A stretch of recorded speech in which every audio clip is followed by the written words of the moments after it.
when a new president, hopefully, probably the NPP or the NDC, and 275 members of parliament will be sworn in. And between now and then, you do need to stay with us on all our social media platforms, on all our sister partner stations in Accra, in Ashanti region, in the Western region. And what we promise to do is to make sure that you are part of the bigger conversation of whom we choose as a people to lead us for the next 4 years.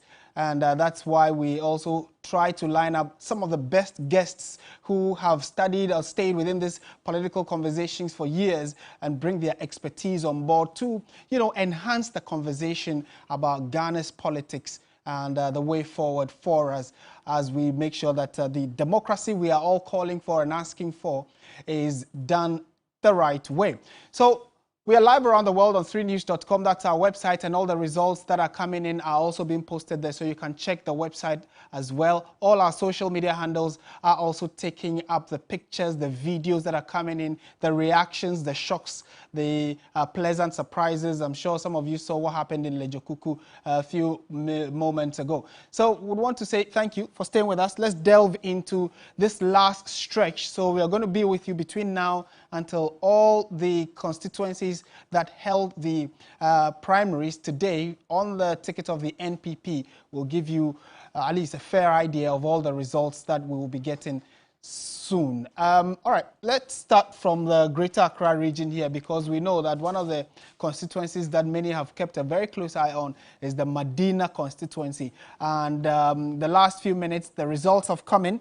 Let's go there and bring you sights and sounds of who won and what the reactions have been after the declaration of the results.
Won, and will be going into the 2024 elections to face off with the NDC candidate or the representatives of the other political parties in the Medina constituency. Okay.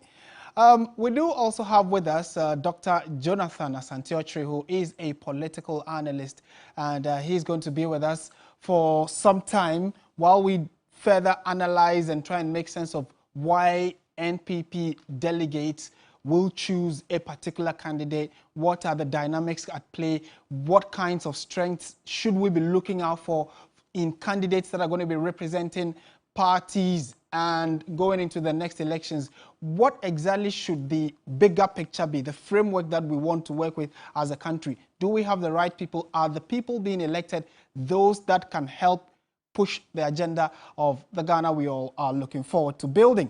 That's part of the bigger conversation we'll be having here as we await the results that are also coming in. Polling closed around 2 p.m. and between then and now, a few minutes to 5 p.m., lots of results have come in, and I will be bringing all of them to you as well. So let me reintroduce Dr. Jonathan Asante-Okyere. I'm sure he's been here for the last few about an hour and a half in a conversation with Bella Mundi, who has just knocked off and has talked on a number of things. But, Doc, maybe try to reverse the conversation and start from a different perspective.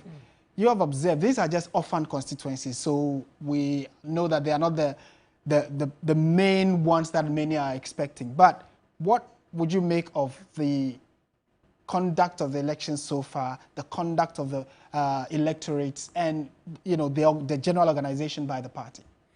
Well, by and large, the general organization has been quite good, with a few skirmishes here and there, which have not in any way impugned the integrity of the elections. Security-wise, I'm of the view that the policing has been quite good in terms of security, and I believe that if this is the way we intend to do general elections, I think that we are going to have a peaceful election, and we will not be having on our hands, Techima North or South, whatever that particular is. We wouldn't have any offset things. But of course, issues of voter influence and money exchanging hands, branded envelopes, I mean, with pictures of candidates and those things. When are we going to stop this? And can we stop? It's part of the kind of politics we do now, isn't it? Because I've said that it will choke the politicians. It will choke them. Because, you see, if state institutions are not to be bastardized, they don't allow themselves to be bastardized by the executive power. What that means is that you may become a minister, but you will not be able to bulldoze your way through in terms of processes of getting some dubious monies. Now, if you are not able to do that, then it means that you will not have enough in your kitty to dole out to the delegates. So if the giver is absent, the receiver will equally be absent. So we need to. You see, I have proposed that, okay, now the refrain is transportation. Which part of this country that if you are traveling to, with even hotel accommodation, will cost 2,000 Ghana cedis? My goodness. How did we get there? Yeah. So year in, year out, the amount keeps increasing. That's why I ask myself, is this sustainable? It is not. But the politician has shown that it is sustainable. So and in this instance, they are actually, it used to be done more like on the blind side, in the dark, you hear about it. No, but it now is brazenly done. In the open. Yes. To show that this contestant, I'm paying this amount to these group of people to vote for me. And you classify it as transportation. Yeah. Transportation. So you believe we can do something about it, but beyond talking about it, what is it that you think we can do? Because the electorates want the money. Yeah. You see, you should believe in the philosophy of the party that you're representing. So if someone wants to be a delegate of either NPP or NDC, and all that that person has in mind is a future cocoa season that is to come, that must stop. Today we are not able to service our debt because it has choked all of us. It will choke them. It will choke the politician, because at the end of the day, it is us, the ordinary Ghanaian, that is going to suffer. Right. If tomorrow today we are not able to settle our debts, what does that mean? Government needs more revenue. The tax handles that are coming within the 2024 budget, when the appropriations start, that is when you will see how biting they are, whether it is victory budget, all those sloganeering kind of thing that we've been doing in this country. Yeah. These things have never helped us in any way. So to stop this, I think two-pronged approach. One, from the party itself, and two, strengthening state institutions. Those are the helm of affairs in terms of the appointing processes. Now, you as a politician, you've won elections. You have come. You've done some appointment. There are certain state institutions that if you came to meet someone, the person's tenure, the person is on tenure, he must finish it. The president should not have any opportunity of changing and replacing that person, right, with his crony. Right. That is how we have weakened state institutions. So if that is the case, you know that the very politician that has come is not in good terms with you. You want to do things stringently. Right. Yeah. That is how one way of stopping state corruption. Because once you send your own person there, contractual arrangement, they inflate the prices. How come MTN can build a six classroom, whatever, at maybe 400,000. And when it comes to the state, we are building it over 800, twice the price. Why? Are we importing our cement and blocks, from different places? It tells you that, the state actors have not been able to solve. Is it really truly that our state institutions that are supposed to be investigating some of these, now there are visual evidence, there are confirmations, we see who is given and who is taken. A state institution like the Office of the Special Prosecutor should take interest in this, shouldn't he? And we know there is already an investigation of a similar incident in the Ashanti region where a DCE who was appointed doled money and was hoping to get the final nomination, but didn't get it, and went back to the people to demand his money. That one we know it was being investigated and some verdict has been given on that. If a state institution should take interest, which of them? And how do you draw the line between victimizing and taking on people and then sticking according to what the law says? Well, I think we may have to start from somewhere. And it should be a concerted effort. Because, look, if today we are not able to service our debt, we are all at pain. For this reason, they have imposed taxes and levies on us. Today, COVID levy is still hanging around our necks. All these things are part. How do we initiate it? I think that if, for example, the special prosecutor himself is lamenting of a certain gang up against him, then I think that we are doomed. We are really, really doomed. If for nothing at all, the Office of the Special Prosecutor, he is an appointor of the president. So, by and large, it should be in the good books of the executive. We've seen how our judiciary, have been running affairs as far as cases are concerned. Many are those who have had concern to express the fact that the judiciary has been biased.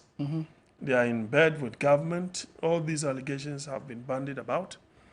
Mr. Mahama has alluded to the fact that there should be the need for judicial reform, which we all think it should be.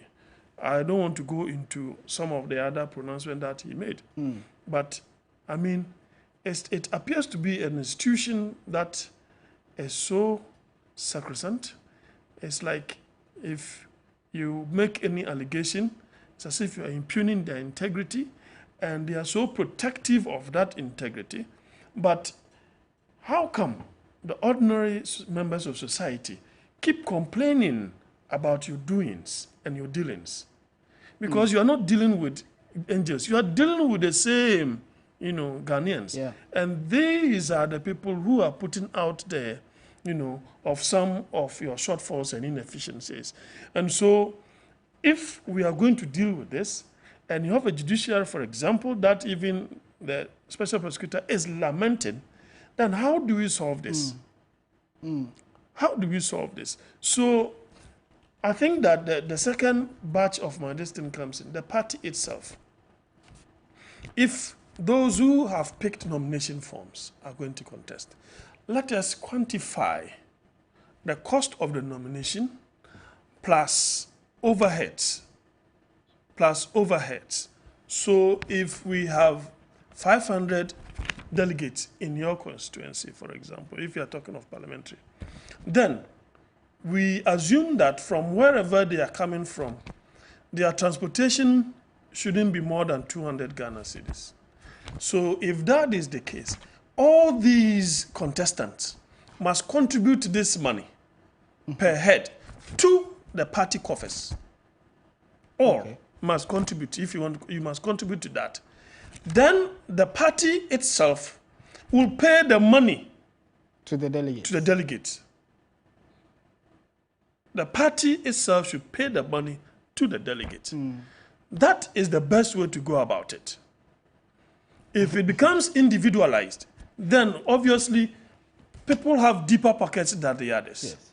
My transportation will be 1,000, another person's transportation will be 500. Yes. If we want to ensure that we give it a fair platform, that those who are level-headed, those who come with skill, expertise in their own areas, so that when they get to Parliament, they'll be able to interrogate the issues as it should be. Because, you see, when you go to Parliament, for example, you see that it is always just a certain clique who are able to, interrogate the nitty-gritty issues of Parliament.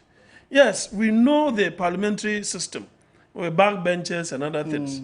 But of course, even if you're a backbencher, we should be able to see what you stand for. Contribution. It will not necessarily be on the floor of Parliament. But even your engagement with the media would demonstrate your depth of knowledge in the area of expertise. Based upon that, the party will definitely bring you in, as part of the front benches.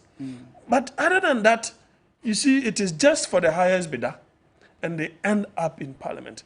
Because somebody, when I was coming, I was listening to Belamundi, with somebody said, we've seen that lawyers have been to Parliament, they failed us. All right? Yes, they failed us miserably. So we felt that since that is a legislature, it is appropriate to have a lawyer to go there. But they have disappointed all of us. Do you get the point? So it is all about money, money, money. And but you see, there's an interesting line I'm saying being drawn here. We are expecting Parliament to be able to come up with certain laws that can check or put some checks and balances in these. But the people who are going there, majority are lawyers, like you alluded to. And they've come from the party through to Parliament, and they are supposed to enact laws that will more or less restrict and check the party. That would be like a chicken and egg situation. Which one do we do first? Shooting yourself in the foot? Yes, because then if you are going to put some of these restrictions in place and you are going to even enact laws to ensure and enforce its implementation, then when you are out of the party, or other lawyers who are also trying to get in, will feel that these laws are going to be against me. Do you get it should be more of a contest of ideas. Primarily, straight to the point. Brain power is all what it takes. I have said time without number. If they are not able to enact things of that nature, to checkmate some of these excesses, it will choke them. It will choke them. So if we strengthen our state institution to ensure that politicians are not able to coerce, manipulate the hands of those who are at the helm of affairs with the state institutions, there's no way you will make all these monies, unaccounted for money, that you will just go out there and dole it out so that you get yourself re-elected. And then we end up paying. We end up paying. You see, because the politician will impose taxes on us, period. They will impose taxes on us. Because we took the money as delegate. We took the money. Exactly. We took the money. We are also culpable in this. Yes, so you are culpable. If they can decide that, look, let's sit down. We are the givers. We politicians, we are the givers. If we don't give the delegate, they can go to wherever they want to go. They won't take. They would, yes. If you don't make that available. But you see, one is trying to outwit the other. The same politicians, they are trying to outwit each other. And then the delegate will take advantage of that. And somebody will hire someone waiting that if you don't come and pay, I'm not going to vote. But who suffers if you don't vote? Right. Who loses if you don't vote? Well, that's an interesting way of, situating this conversation about vote buying or, our democracy going to the highest bidder. Unfortunately, now it is very glaring in our faces. We see it being done, and then, like Dr. Asante just said, they just say, oh, it is transport for the delegates. But like he indicated, it even looks at the fact that some of these areas they are going to be voting at is in the same constituency. So how come you need sometimes in excess of 1,000 Ghana cedis to move from maybe just your backyard and come and vote? Beyond these layers, we can have that conversation. And he's proposing, for instance, that the party can decide that we are not going to be paying any money. If they believe in our personal ideologies, then they should vote for us. And definitely someone will have to come out and vote because, well, clearly it looks like this is eating too deep into our body politic. people vote, just wait, come for the, you go into parliament, they don't see you, come back again, pay more, go back. So it's like you pay and go and sit in parliament, come back, pay and go and sit in parliament. Well, we'll see. And we'll be happy to hear what you also think about this particular, canker that has eaten deep into our politics. Share your thoughts with us on our various social media handles. On Twitter, my handle is @newcmartin. I'll be happy to hear what you think about it. So let's now do a quick trip round some of the voting centers and the collation centers. The results are ready. We are starting from where my colleague George Quening went, and he says with 339 votes, Ibrahim Sani beat two other hopefuls to become the newly elected parliamentary candidate for the Ayawaso North constituency, and he will be going to run in 2024. Sani is confident of making history by annexing the seat for the NPP in a constituency considered a stronghold of the NDC, mostly winning by more than 50% of total votes. There were three aspirants contesting the Ayawaso North primary. After the contest, Ibrahim Sani polled 339 votes, Haj Abdul Samad Said polled 7 votes, and Manaf Mohamedou Osumano Alidu polled 299 votes. Ayawaso North has decided, and the decision is to have Ibrahim Sani lead the NPP as its parliamentary candidate come 2024 general elections.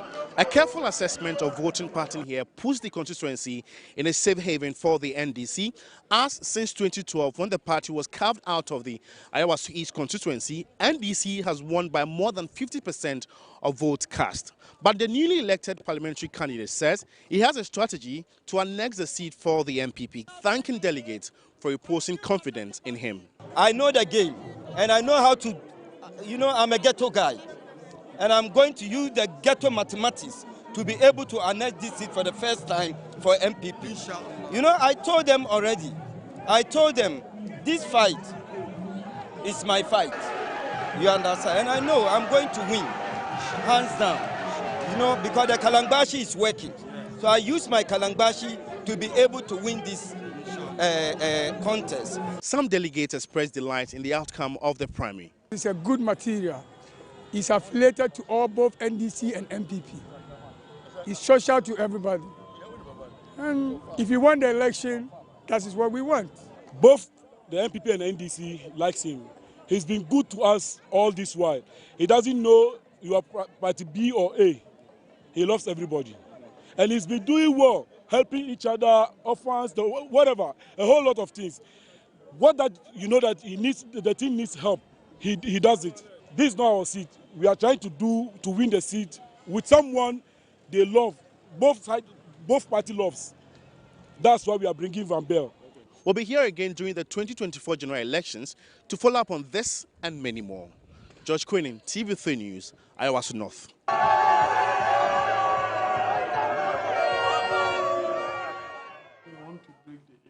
Right, so that is the Ayawaso North constituency. George Quening is back in studio. Will be giving us, other constituencies. We'll be giving you other results from other constituencies in a jiffy.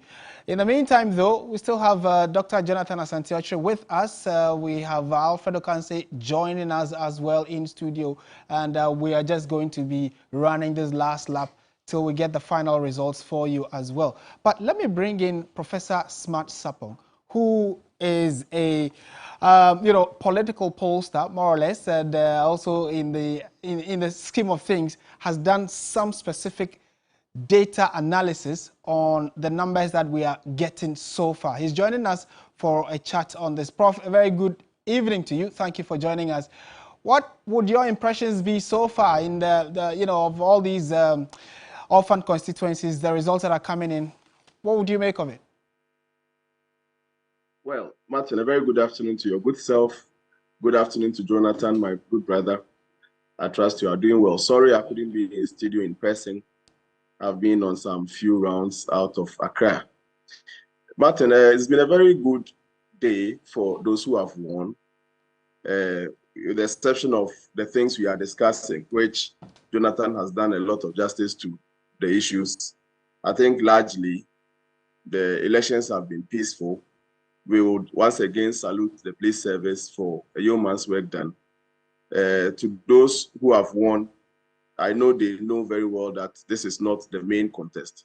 So they will celebrate, but in moderation, and go back quickly to prepare very well for 2024.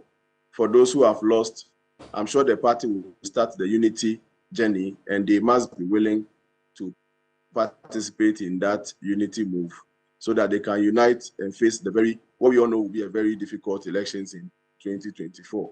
So my initial impression is that, yes, it's been a very good day for the NPP, for the orphan constituencies that undertook the exercise today. The police has done well. The Electoral Commission, as usual, have done their bit. The flags, where we see monies changing hands and petty issues that we always wish would not have characterized this stage of elections that we saw today, put aside, I think it's been a good day. All right, and maybe we should start talking numbers now.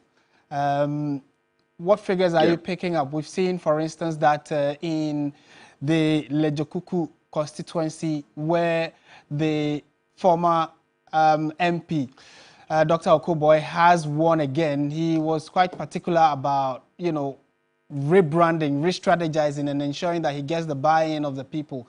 They have given him that nod by a sizable margin. Talk to us about some of the numbers you are getting from some of the constituencies, and whether the numbers in itself shows full endorsement and, for the candidate that has won. Great. So the NPP has a battle to wage in, from where I sit, 151 constituencies. Luckily for them, 110 of them appears to be almost a done deal for them. 110 of them appears to be a done deal for them. But the remaining, about 37 to 40 constituencies, would be a place for them to really look out for. Fortunately for them, the candidates they will select today perhaps will play a role, and I'm sure that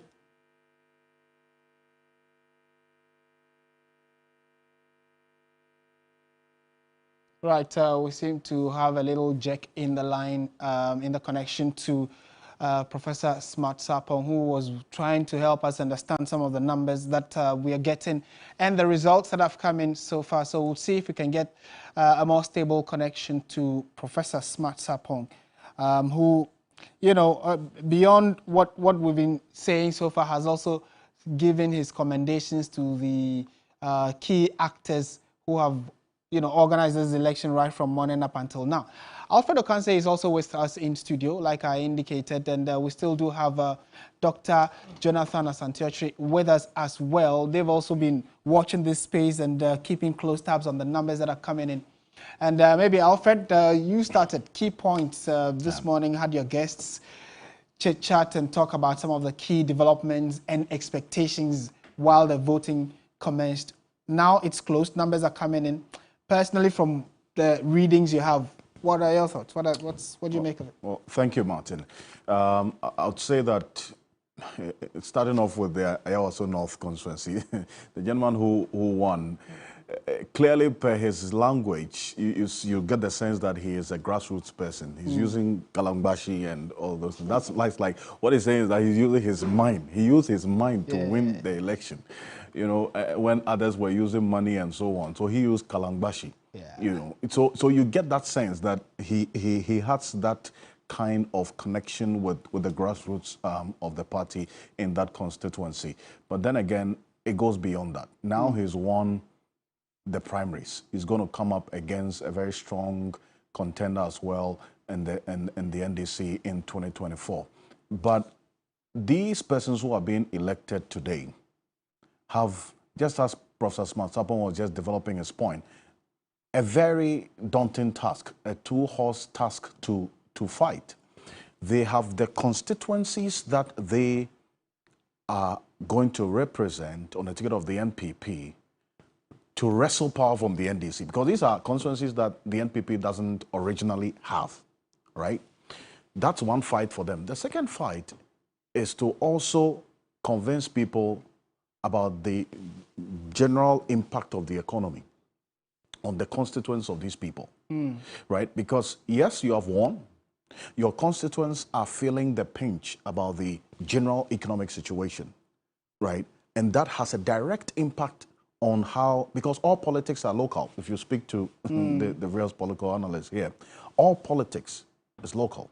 So everything that happens at the general election, you can find the remnants of it at the local level.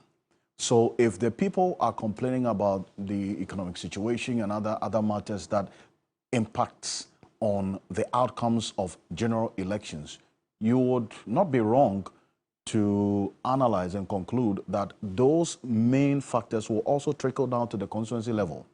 And no doubt, the economy is going to be one of the major issues going into this 2024 election. So what happens between now and December 7 with respect to the state of the economy and how that trickles down to the local level is going to have a direct impact on the outcome of these persons. So it's a task which I'm hoping that they are very well aware of what they're coming up against. I mean, if you look at Lejokoko, take a look at what the numbers for Dr. Bernard Okoboy. And you know, to be honest, the people who came up against him, even though some of them also had their touch with the grounds in the party, it was quite clear that Okoboy was going to win. I mean, he hasn't resigned, or he didn't resign from the interaction with the party members in the constituency after 2020. And remember, in 2020, he didn't lose by a wide margin. What we do know about Lejokoko is that just like a few other of the swing constituencies in the Greater Accra region, they are very straight-headed people. Look, they are not those kinds of constituents who, you know, even if you put if you put a stone there, NPP will win. There are some constituencies that, just as Professor Swansopo was saying, he has put 110 constituencies up for grabs for the NPP without sweat. Lejokoko is not one of them. No matter what you do, there are certain things that the constituents look out for. If you don't meet those needs, they don't care whether you are a government in power. They'll put you out. That's what happened in 2020. Yeah. Bernard Okoboy going into 2020 was so confident that he was going to win that, and he was going to, at that time, he would have been one of very few MPs to have actually retained that Lejokoko seat for the second term, right, for a particular political party. That did not happen. That should tell you the mindset of the Lejokoko constituents. You can find that play out in a number of areas and specific constituencies in the Greater Accra region and the Central region. That's why the Central region is described as a swing region, because you cannot put your thumb to the fact that this particular constituency is going to vote this way. But I agree with Professor Swansopo. There are certain constituencies that, you know, the NPP would not sweat too much. And he puts it to 110. I mean, I think going forward, we'll be engaging a lot more to find out these constituencies, the 110 constituencies that he talks about. Because if what happened in 2020 is anything to go by, I wouldn't rule out surprises in 2024. There are certain constituencies that the NPP lost in 2020 that some political analysts and pollsters also classified it as a constituency that the NPP wouldn't sweat, right? But they lost those constituencies in 2020, right? In places like areas like even Ewutu-Senya, and some other areas like Sikoma or Dobin Brakwa and those other places. Those constituencies, if you are doing classification and doing cluster analysis of the constituencies, the NPP will not sweat. You might probably classify them as those ones. But in 2020, a number of things happened. Yeah. So, especially because of the dynamics of 2024 elections, I mean, I would want to see Professor Swansopo's data and how the permutations he took into consideration and how he reached that conclusion that the 110 constituencies, NPP, they shouldn't even sweat campaigning, they'll win. I want to see that. Right. Talking about numbers, Alfred, and on your screens, you can also see the Lejokoko constituency figures where Bernard Okoboy, doctor, got 901 votes, making 55.17% of the total votes cast, followed by Collins Ashite, who got 354 votes, getting 21%. The third person, Ibrahim Ajay, who also works at the Flagstaff House, 179, got about totaling about 10%. And then also we have Clifford Mate, who got just about some 12% of the total votes cast. So interesting. Let's go to Professor Smart Sapong. Prof, so, I mean, my earlier submission, you know, asking a question was based on what Lejokuku played out for us, the kind of margin that, you know, Dr. Bernard Okoboy got. But on the back of that, you wanted to expand the conversation. Let's hear you. Yes, Martin. So I was speaking to the fact that the NPP will not have to sweat so much in some 110 constituencies, but in the overall 151 constituencies that they are going to be most competitive in, what it means is that there is about 41 constituencies that they may need to set up, work very hard to have a share in that 41 constituencies. And it includes Lejokuku, the one we were discussing. In fact, in Greater Accra region, it includes Lejokuku. I've mentioned that even Tema West, Ayawaso Central, Ayawaso West, Wugon, Okakwe North, Amasaman, and then Botiano English. And I'm saying this with caution, even though one can say Botiano English is currently being held by the NPP and all those things. So somebody say, why is that we are holding it now? You are saying it's going to be a very competitive place to look at. But I mean, from where I sit, if time permits us in another meeting, we can discuss it into details.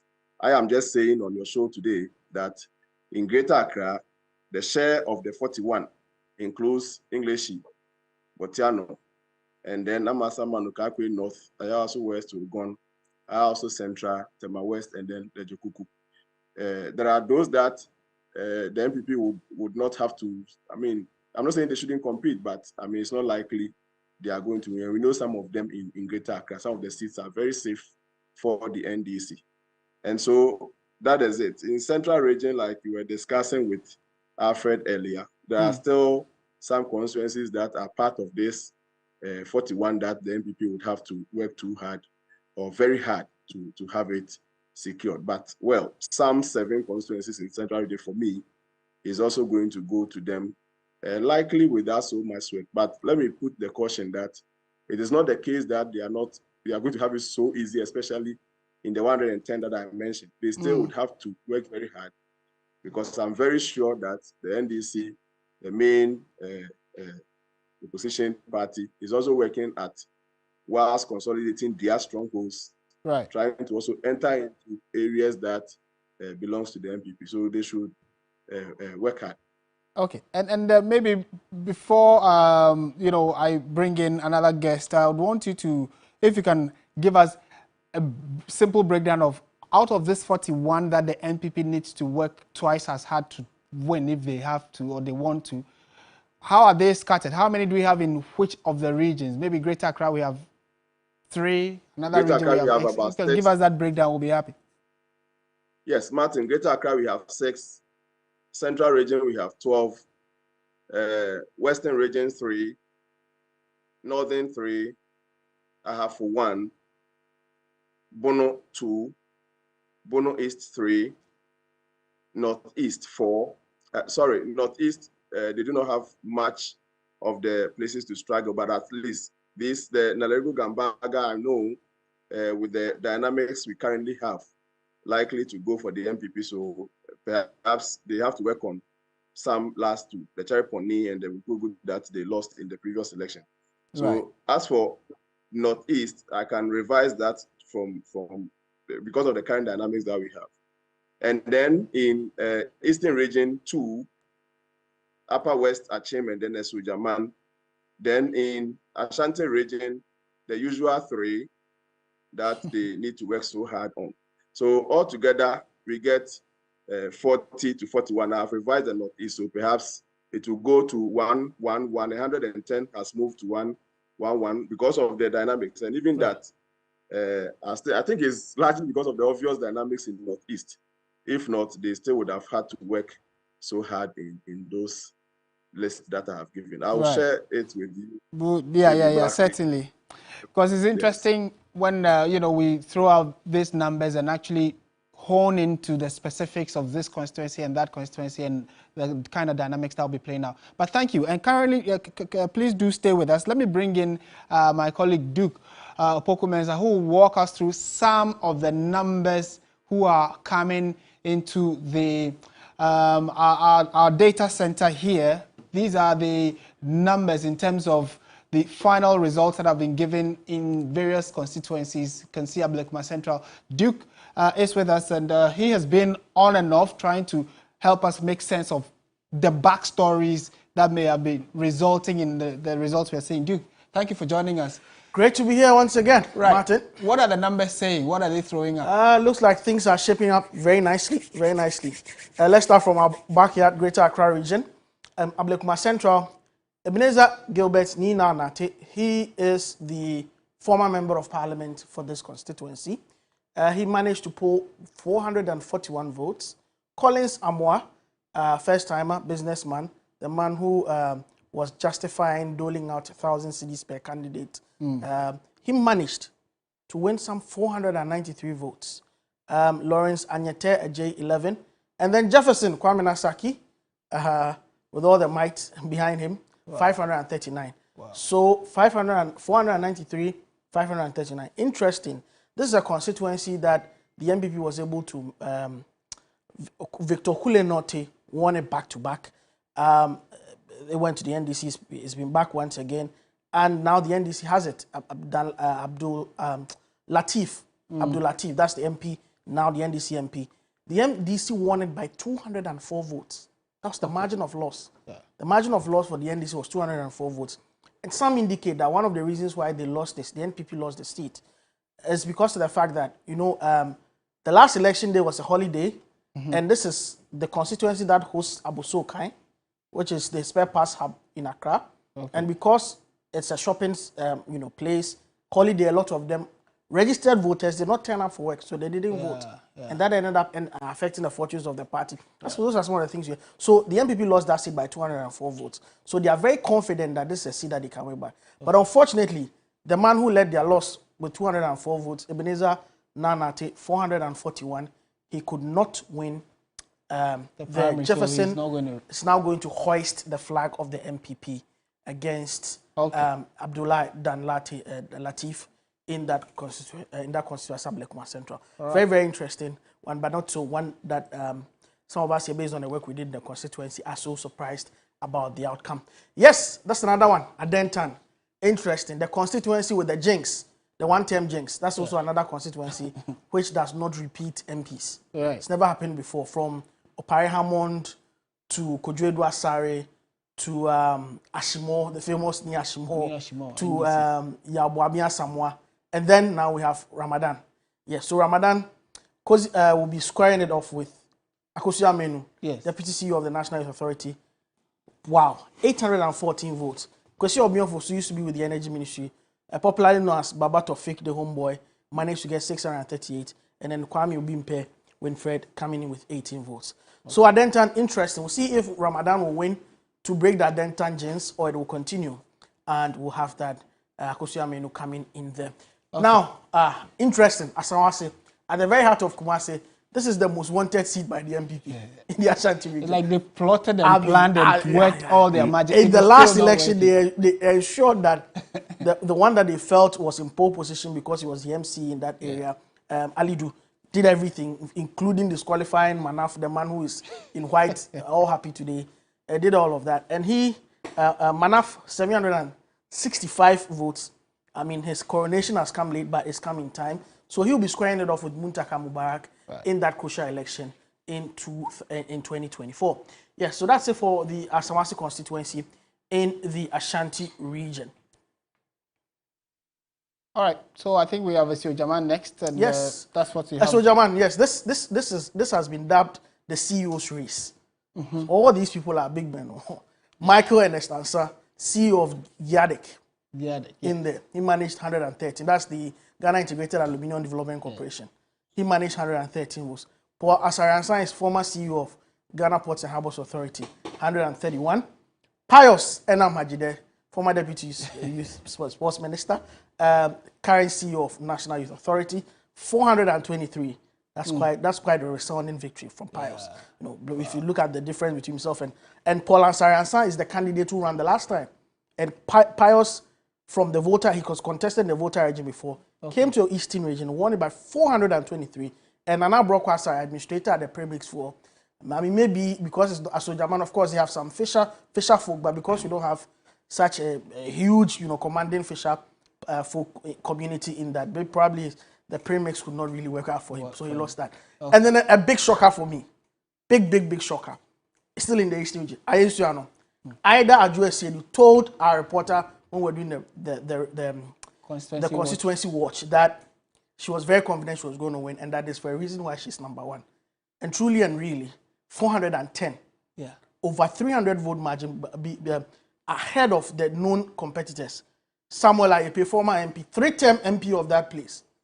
Clearly, there's voter fatigue. Ayepe managed 105 votes. Mark Okrekumante, the popular Mark Okrekumante, yes, who says his brand is very strong and very on the ground, solid. 136. Ado NX managed some 4 votes. So, yeah, that's it for Ida. She will be squaring it off with Teddy Adi Safori. Teddy, yes, he won the seat for the first time. And then this is in the Jurassic Cheduma say, gifting Noma, resounding victory 522. Muhammad Amin Yakubu 57. Kingsley Nana Usu 259. It's going to be a contest between Gifty and Felix Adomako Mensah. All right.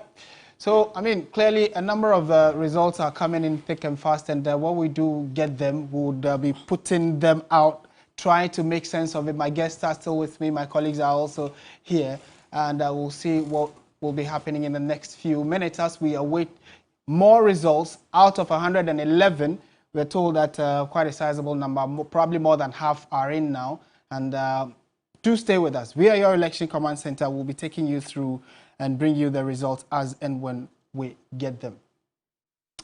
Let's go to Zoom now and speak to Sami Ewuku, who, I mean, probably we should be applauding him and congratulating him. He actually went unopposed and was acclaimed by the people to represent them, in 2024. Mr. Ewuku, a very good evening to you. Thank you for joining us on TV3. Thank you very much. Thank you for having me. And congratulations are in order, aren't they?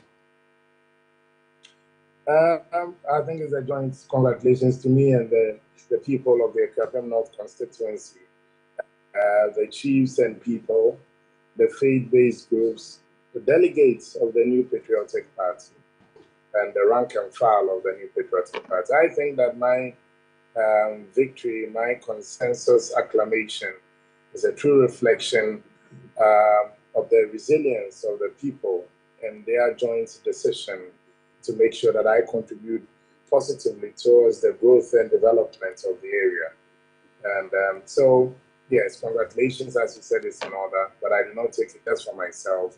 I think it's a great day and a big day for all the constituents up there. What was it that, and that probably will be one of the next questions. What was it that did the magic for you, for all the people to come together and say, well, looking at the last few individuals we've put up, we believe that we do not even have to vote on you. Let us throw our total weight and support behind you to represent us going into 2024. What was it about you that got that in your favor? Well, I think I think this question will definitely have to go to them. But if you ask me, in my honest opinion, I have lived well with them. Their concerns have been my concerns. I have also been genuine and open with them, being that close to them, to hear their cry, respond to the ones that I can. The ones that I'm unable to do, I am also very honest to tell them that this one is definitely beyond me. And there's something instructive that also happened. The party opened nominations, and throughout the period of the nominations, nobody picked the form apart from me. So it wasn't that people were not given the chance, actually. I sensed that there was a consensus within the party, consensus also within the township and among the constituents, that let's give this young man an opportunity to also help the people of this area.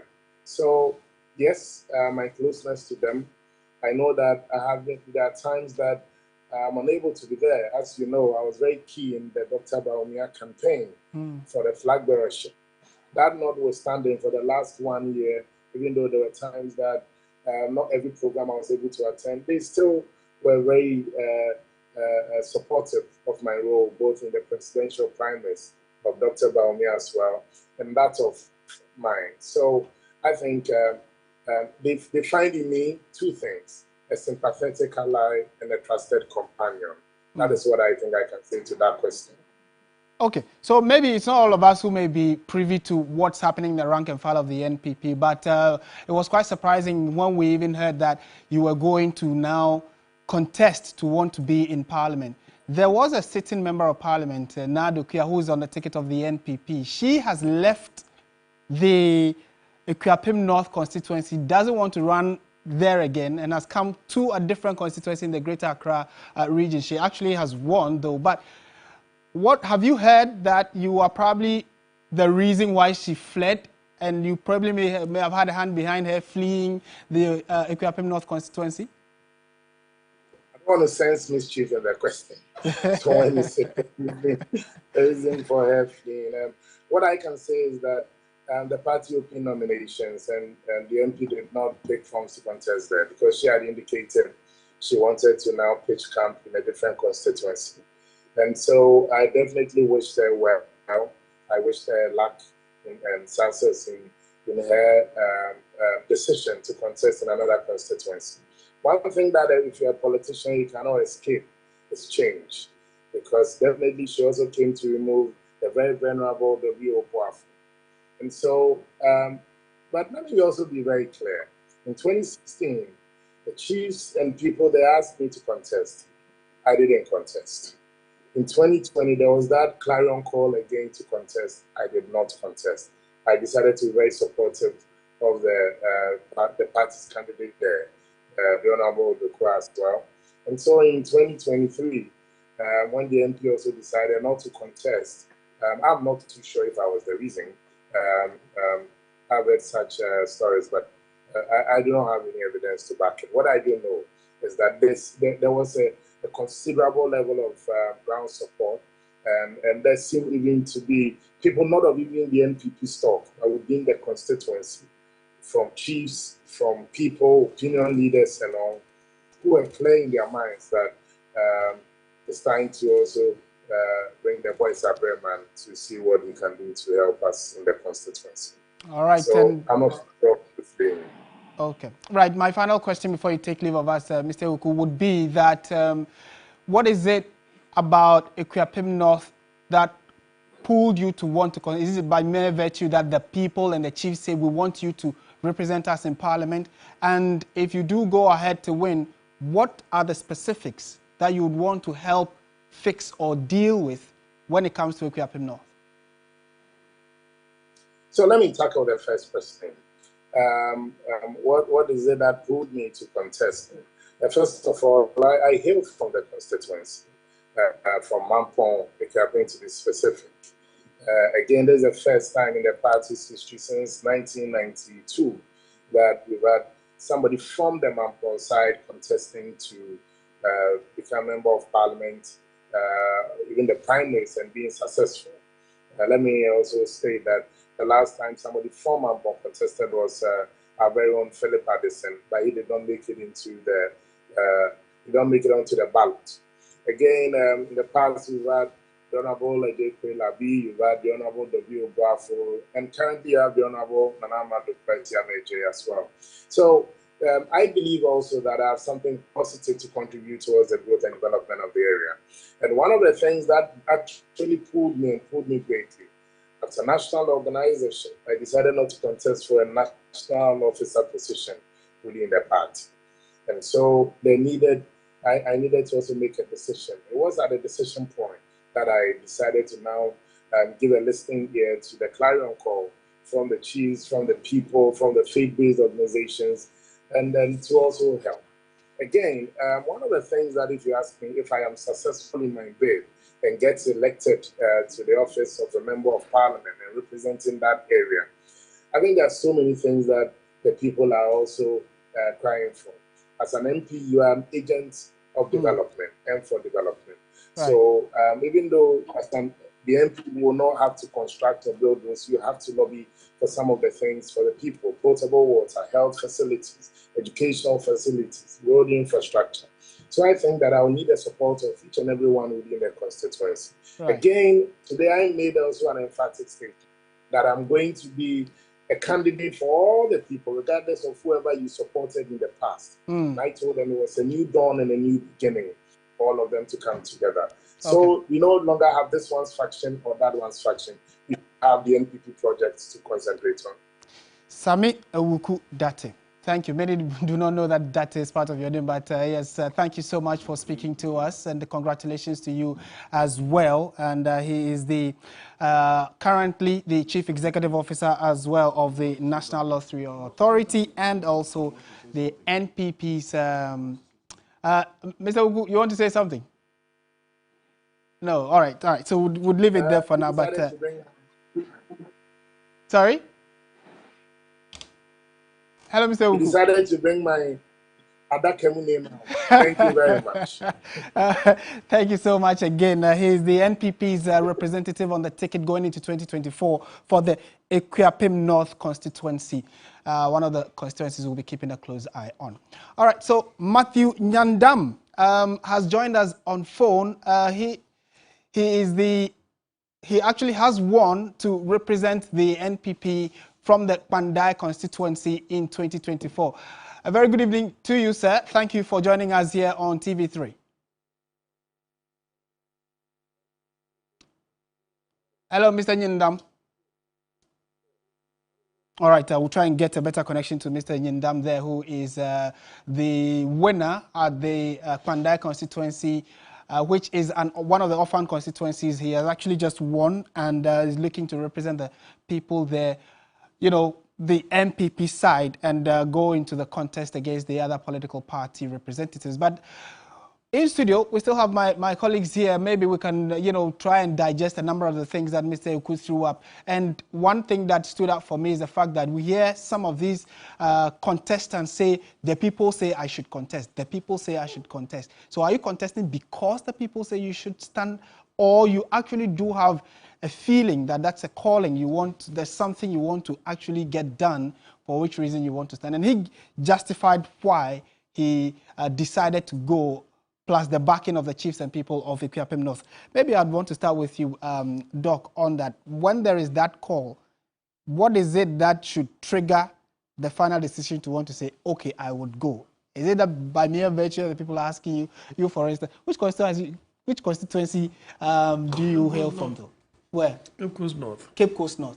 So if you go today and then a group of Cape Coasters come and say, Doc, Charlie, you have to represent us in Parliament, should that warrant your decision to go to want to contest? It is just like two Christians, a male and a female.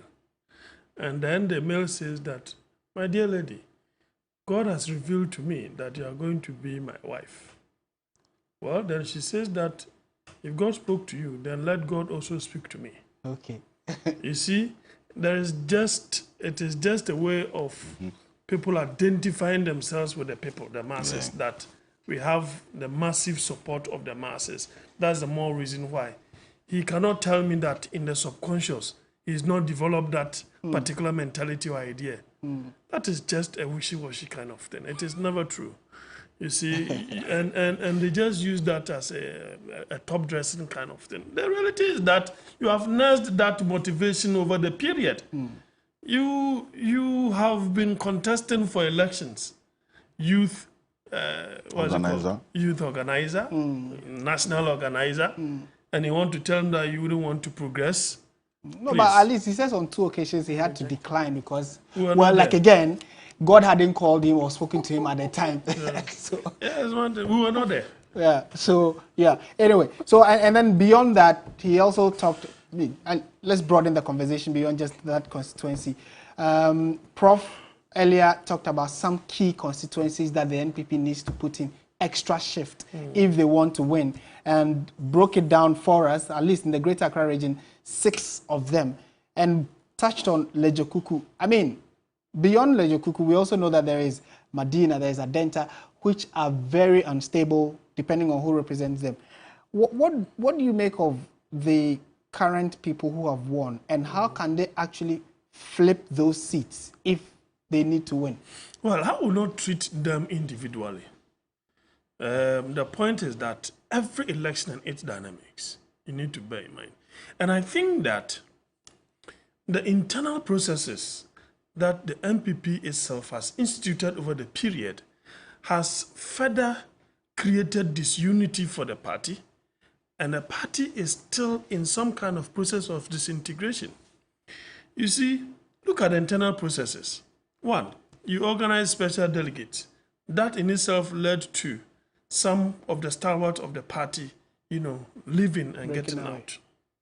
Then, don't forget, you spent money. Money exchange hands. Some kind of a new level of enmity has been created. Internal politics, breed this kind of, internal enmity. 2, then you go ahead to do delegate conference. That is another layer of disunity because internal elections themselves will create this. Then you went ahead to do presidential primaries. And all the showdowns. Part 1 and 2. Part 1. Then you are now organizing orphan constituency elections. How many layers? 4. Then the 5th one will be the main showdown, the parliamentary. All these things are layers of corruption and disunity. So by the time that you are done, if you are not able to, build bridges, carefully build bridges, you are going into the fight against the NDC, disunited. So for the optics, they will say we are united, we are this and that. Don't also forget, and I wanted to let Samuel Uku know something. We were here, I was on Happy FM when, he said that they're going to make 75% and beyond. And I told him for that— Dr. Baumia. Yes, and I told him it's never going to happen. Because if you're a special delegate, of which the characteristics of those who voted tilted towards the establishment, you could not get the 70. How then do you think that you're going to have a general elections of delegates comprising more of the grassroots, think you are going to make a little— No, it is not possible. It wasn't mathematically possible. So it tells you that your candidate is not on the ground in terms of the grassroots.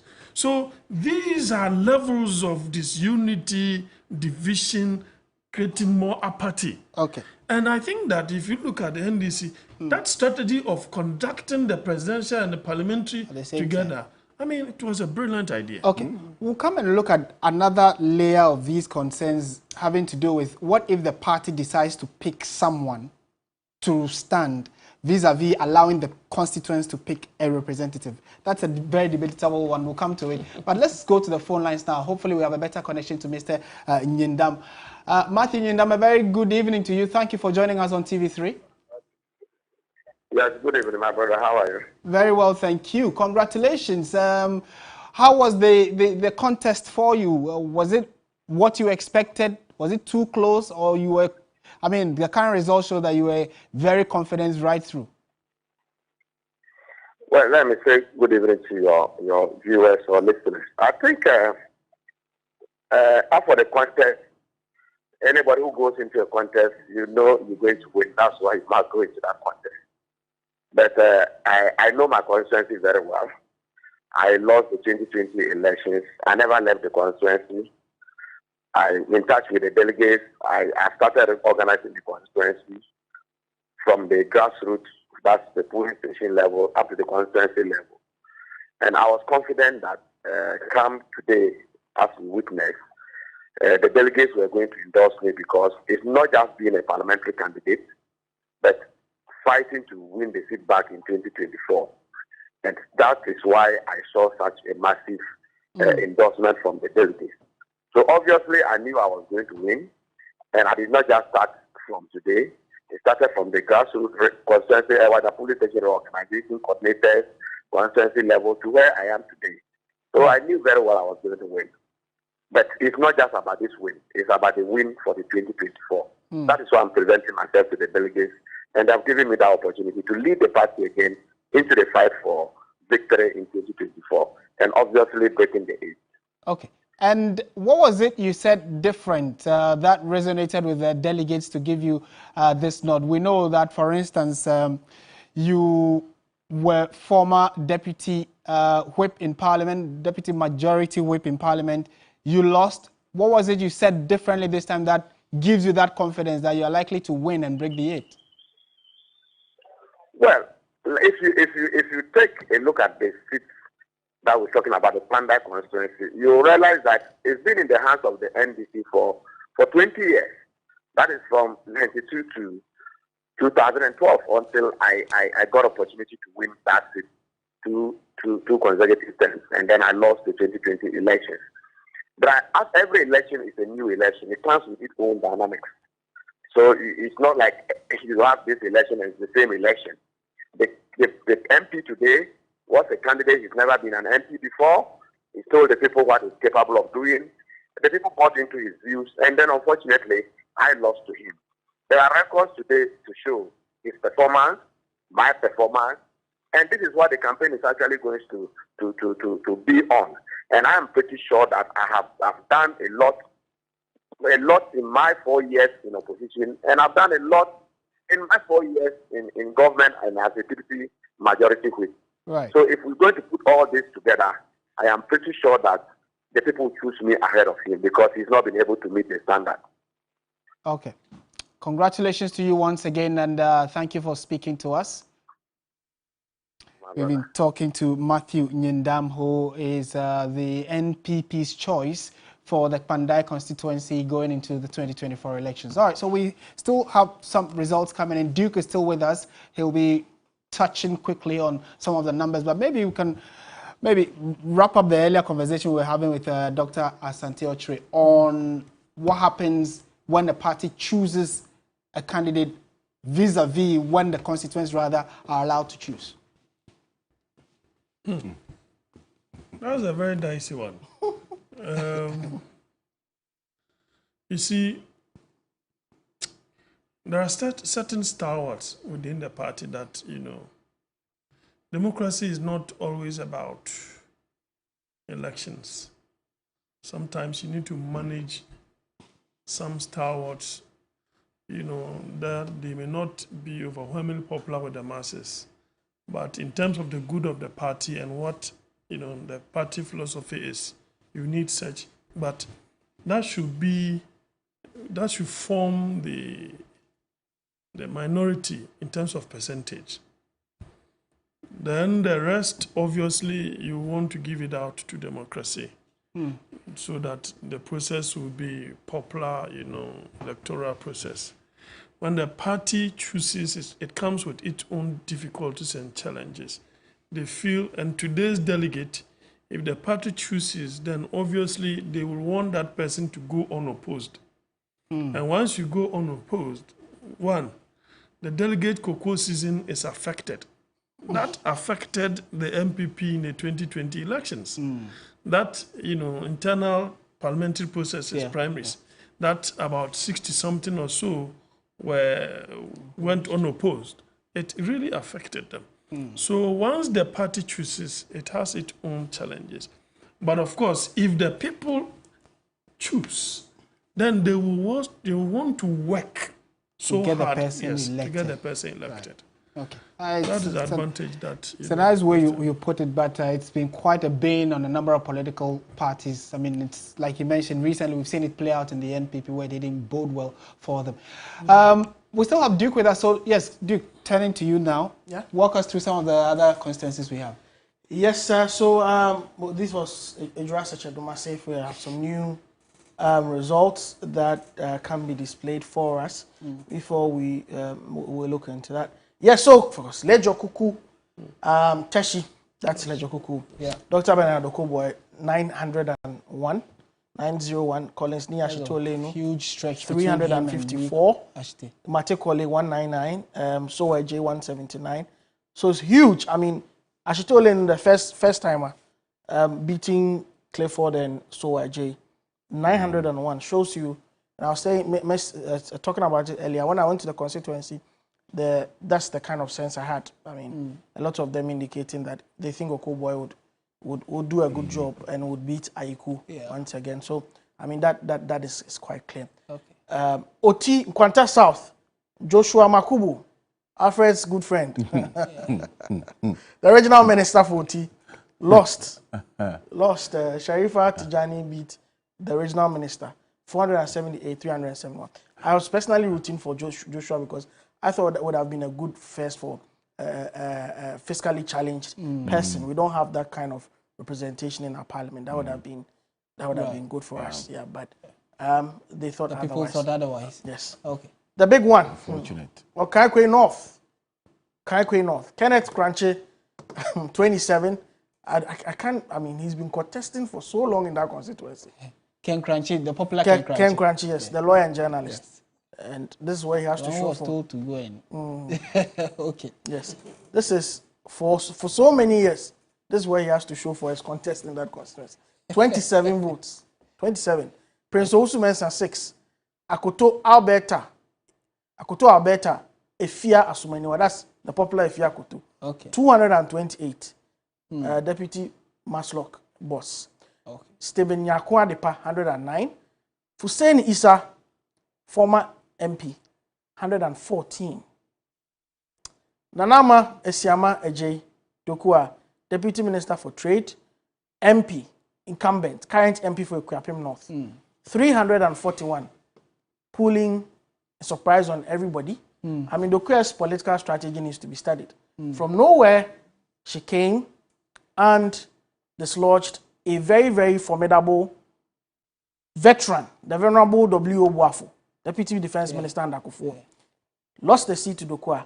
Dokua once again has done her magic in Okakwe North.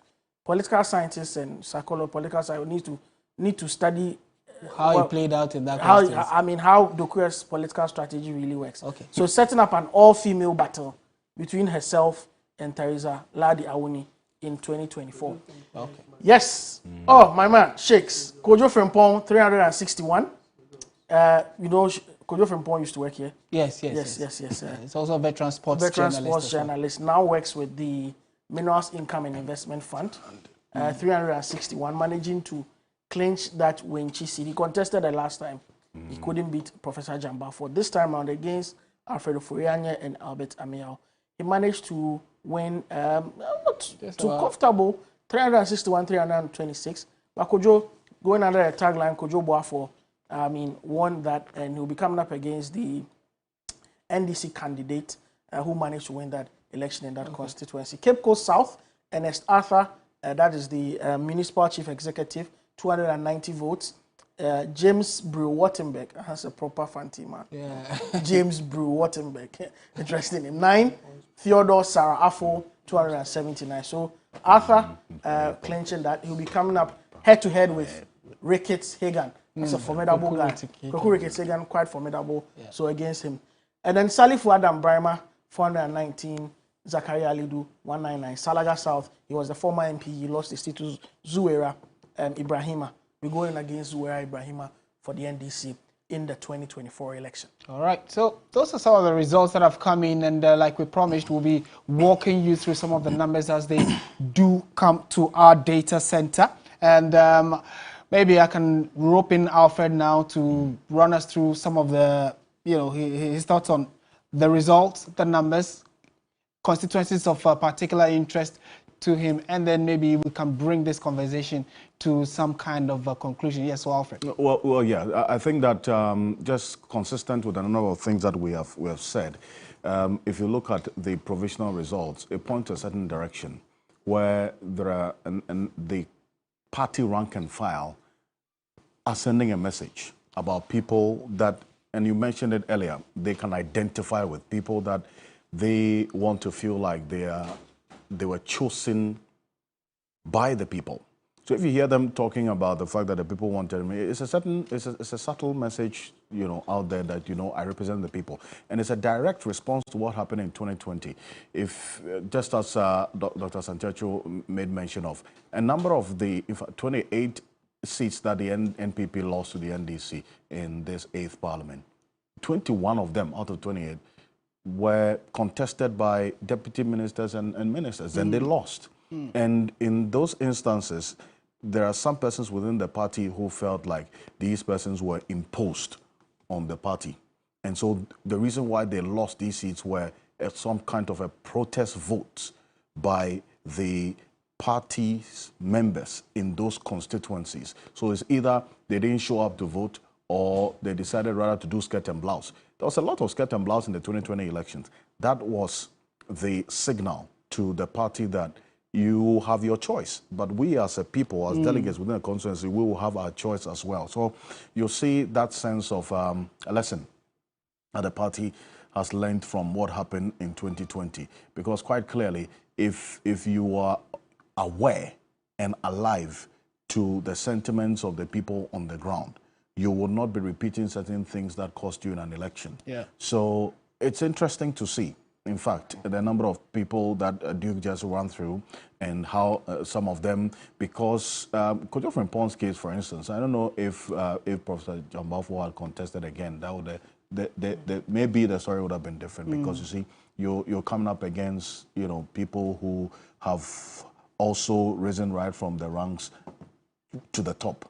It then rests on them as to how they are able to strategize to as well win 2024. I mean, for me, that's the next and bigger task for them. I mean, if you look at Timpane, for instance, Joseph Didier Benka is back. He was the member of parliament for that constituency. Something happened in 2020. He lost that constituency. And if you see, a number of the seats that the NPP lost in 2020 were all as a result of some internal wranglings within the party. And so the members decided to do some skirt and blouse or protest votes. Then it cost them. So we would see in the coming days how the party itself will put measures in place to ensure that not only have they allowed the people to elect the people they want, but would also give these people the free hand and the support for them to be able to also work their way out into 2024. Because 2024, there are two things they are dealing with. They are dealing with the NDC candidates in these constituencies who are the incumbent MPs. And it's no mean feat to want to defeat any incumbent MP in any election. And especially when you are coming from a government in power that has done 8 years, and already the people, you talk about that voter fatigue, then people want to break the 8, and they're having their own share of their challenges with the state of the economy and matters arising. And we're going to see a number of things happening in 2024 as well. So there are a number of things that already goes against the party, and these are people who are going to contest to want to topple NDC MPs in these constituencies. It's a big task. Yeah. And I'm sure that they know what they have to do. Yeah, I'm sure clearly, like you indicated, they have their jobs cut out for them. And we just would have to wait and see. And we here at your Election Command Center would be updating you on all the results that are coming in, especially on our website and on our social media platforms. We are actually pushing those numbers there, so you can also have an idea. You also have an idea of how the elections have gone so far. Today has just been in Orphan constituencies. In about a month or two, the real, what Doc calls a showdown, and Dr. Asante-Akyere is calling the real showdown for the parliamentary elections for the NPP will be happening, I think, next month or early February. And here at your Election Command Center, we'll be updating, I'm told specifically on the 20th of January. We will be back here, all the regions, all the constituencies, the polling stations. We have our men deployed to bring us the numbers. We'll crunch it, make sense of it. Then we can start seeing who the contestants will be on the various tickets in every constituency, all 275 here on your Election Command Center. So you do want to stay with us. We'll be updating you as we go along. And that's how we bring our conversation on the primaries, the Orphan constituency primaries, to an end. I want to say a big thank you again to Dr. Jonathan Asante-Akyere, who is a political analyst and helped us with various perspectives, primarily from the academic, position on what sometimes the constituents think about before they make their choices, and how current implications of what's going on in and around delegates will play when it comes to going to the booth to cast their ballot. My name is Martin Esiedudate. Alfred Okanse also joined us in studio to, make sense of all the numbers that came in. We had Duke Mensa Opoku, who walked us through some of the interesting constituencies that we paid particular attention to, and we're happy that you stay with us through it all. Do have a good evening. News 360 will be coming your way at 7 p.m. This is TV3.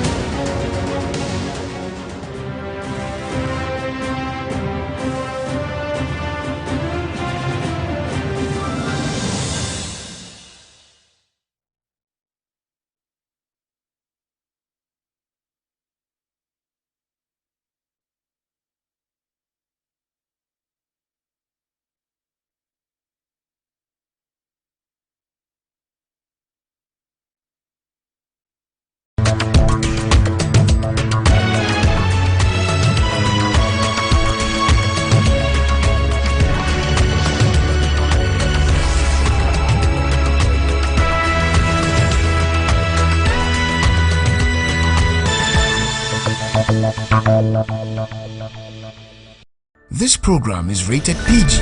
It contains scenes of brief nudity, mild violence, and strong language. Parental guidance is advised. The Ladies Circle, brought to you by Yaz Sanitary Pad, Onga, Yumvita, MTN, Cowbell, Our Milk, Gluta White. We dey work hard, so we dey play hard. Talk about touchy issues. No time to stress on. Ladies Circle. Yeah, this is. A bit of education, a bit of entertainment, but so much excitement this evening, and you've come to the right place. Welcome, everybody. This is the Ladies Circle. My name is Helen Apia. I'm performer coming to you from TV3. DSTV channel 279, also streaming across the globe on our socials. Do check us out at TV3 Ghana. And as always, I have some very serious reinforcement in the building. Woo! In the form of Speaker Osei Douglas. Thank you. Anita Ekia Ekufu. Bomidi Mami. But guys, how are we feeling this evening? Very good. I mean, it's been a good week. Yes. Very productive. I've put, my mind to doing things that I need to do. Because, usually you write down a list of things you want to do for the week. And then something will happen. The cobras will be coming out to distract They'll be coming out to distract you. But this week, I was ticking it off, the checklist. So I'm happy about that. Amazing stuff. Hopefully, it's been a cobra-free week. Yes. Yeah. You play a cobra. Yeah. But it's good to see you as always. To Mommy Gradis. Yeah. My goodness, and that's all to our shanties. Yeah. Oh no, she says it's Gradis. It's Gradis? Gradis. Not Gladys? Gradis. Okay. Oh. Shout out to Mommy Gradis. Listen, we have to say a very big thank you to our sponsors. In fact, every weekend when we get the opportunity to come and grace your screens, give you some entertainment, some education, we really have to be appreciative of the people behind the scenes that are supporting us and making sure that happens. So on that note, a very big thank you to Yaz Sanitary Pad. My goodness, they've been with us for so long. Thank you so much, Yaz. And of course, Yumvita. And of course, a big thank you going out to Woodine. And tonight, Helen is bringing all the colors, the colors that make all the beautiful Woodine fabrics. I mean, look at this. Don't you want one? Exactly. So get one from Woodine. And of course, we do Onga. Helen, have you been cooking with Onga? The question is, have you been cooking? Let's stop it there. No comment. But when I get back into the kitchen, it's Onga all the way. We're also saying a very big thank you to MTN and Cowbell. Well, it's about to get very royal up in here. We have a queen that's going to be joining us up on the stage. I've given away a little clue, but check out the profile. We will be right back. Stella Magdalene Gada is an educational facilitator who is the current Ghana's Most Beautiful winner. She hails from Keta, but grew up at Abo in the Volta region. She had her basic education at Abor Roman Catholic School, where she was the girls' prefect, and continued her secondary education at Ketasco, where she was the assistant dining hall prefect. She later went on to the University of Education, where she majored in social studies and political sciences. She is the second child of her parents and is loved by her community because of her active participation in social issues and community building. She was part of the pioneers of the Rotaract E-Club Ghana and later became the secretary for 2 consecutive years. As the winner of the most prestigious pageant in Ghana, Ghana's Most Beautiful, she is currently embarking on her project dubbed Say Yes to Education, which seeks to provide safety and educational materials to students and schools on the islands in the Volta region. Having lost her mother to breast cancer, she also aims to bring awareness on how to take care of oneself. Selom, welcome to the Ladies. Welcome. Wow. Anita, you were digging my Habibi moves, yeah? See, it's giving Habibi. It's all in the shoulders. It's all in the shoulders.